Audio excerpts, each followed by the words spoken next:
morning, everyone, and happy Saturday. My name is Callie, and this is another weekend of Clarinets, Cats, and Coffee. In today's video, I am going to give you guys a few tips on improving your articulation and the sound of your articulation, and a very simple warm-up that is very effective in honing in on that skill set.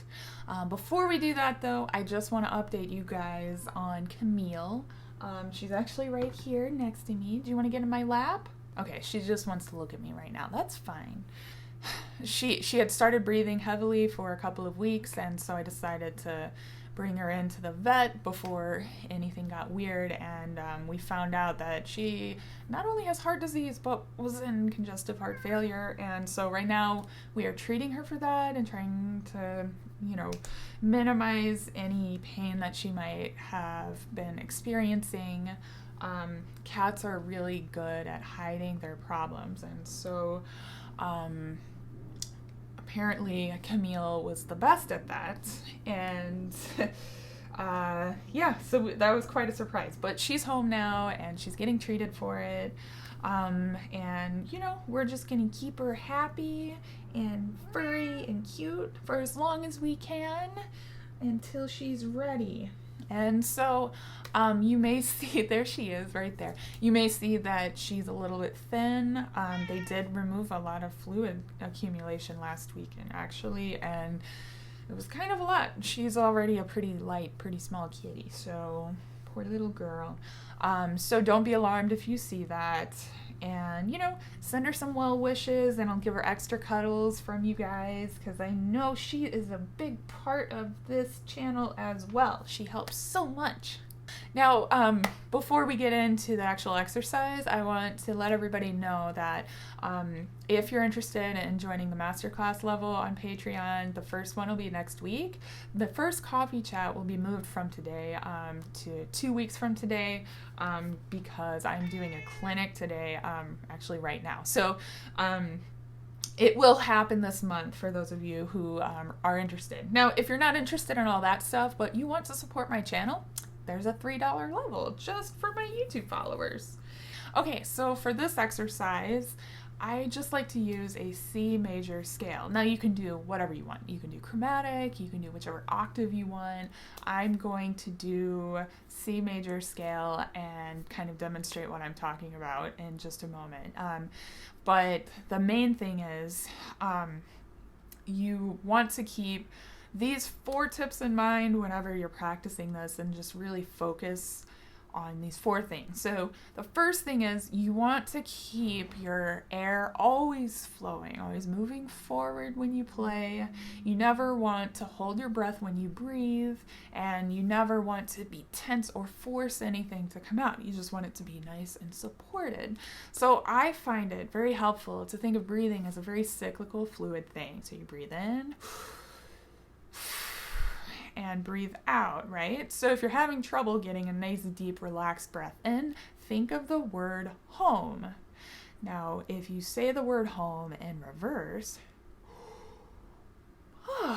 all of a sudden you breathe in from the belly all the way up, and it is just delightful. I learned that from a brass teacher once. So let's try that.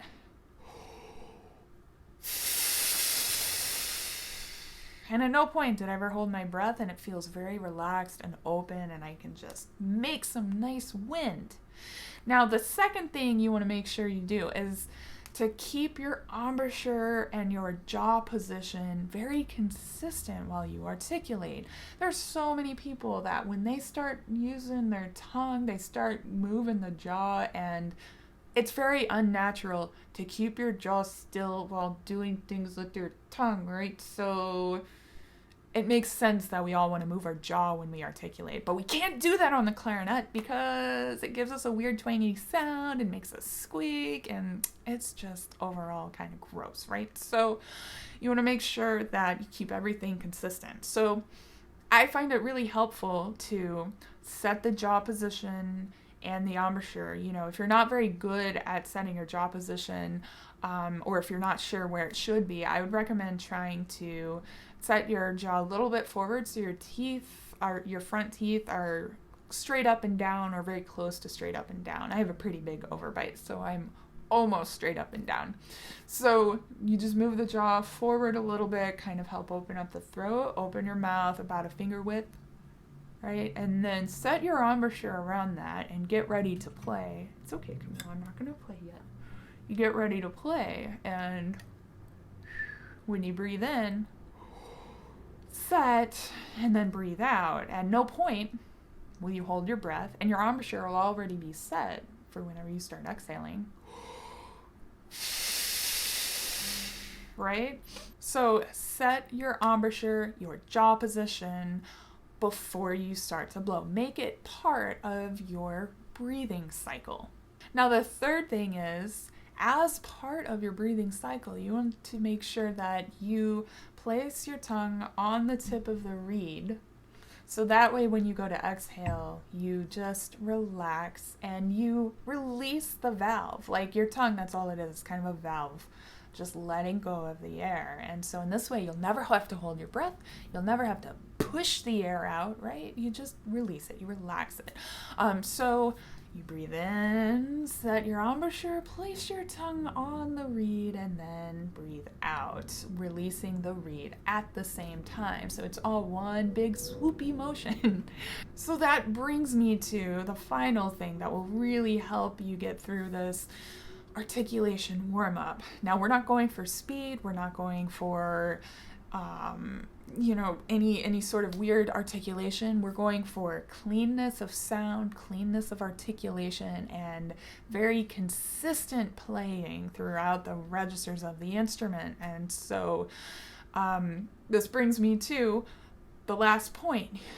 You want to blow through the articulation, okay? So you would be surprised if you really focus and you really listen. You'd be surprised at how frequently you might actually want to hold your breath back when you go to tongue, okay? It's very unnatural to blow. Like, who does that? Nobody does that in real life, right? Nobody just blows and then flaps their tongue around at the same time, unless I guess you're talking, which is what I'm doing right now. Anyway, but the vocal cords are engaged, right? But you're never walking around just going, right? So that's very unnatural. So you kind of have to train yourself to really have those things very well coordinated. If you notice, all of these things that I'm talking about have more to do with how you breathe and how you set yourself up before you even start playing a single note. And so I'm saying this is about articulation, but this is a really good rule of thumb in general for anything, right? Anything we play, we want to have a good setup before we start playing, okay?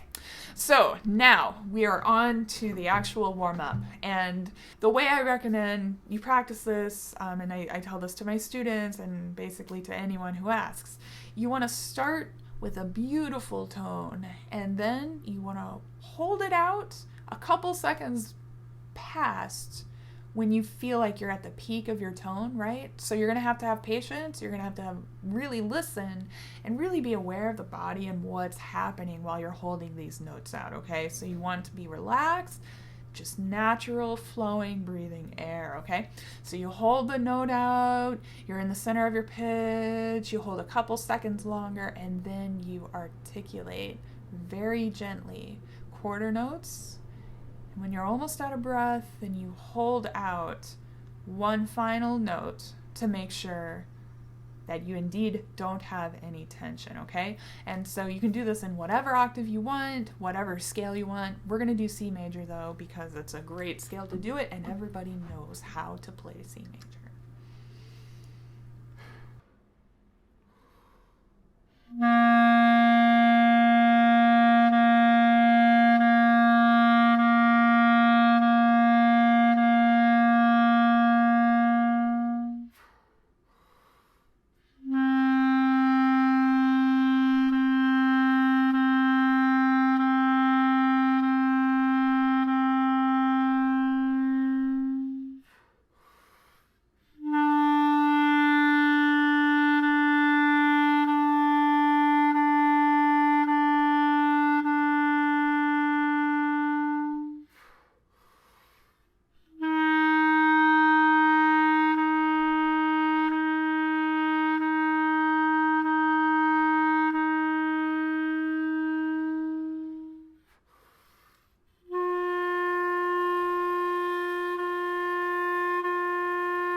right, guys, let me know if you end up doing this little warm-up this week. Let me know if any of these tips work for you. And also, I know I left a whole bunch of other things out of this articulation and sound episode. So, if you guys want to throw a few comments down here below and let everybody know any of the tips you might have, some things maybe that your teachers have told you that are also very helpful, please share them below so we can all learn from each other and get better together. So, thank you all so much for watching. I hope you have a good rest of your weekend and a great week next week, and I will see you all next weekend for another episode of Clarinets, Cats, and Coffee. Happy practicing!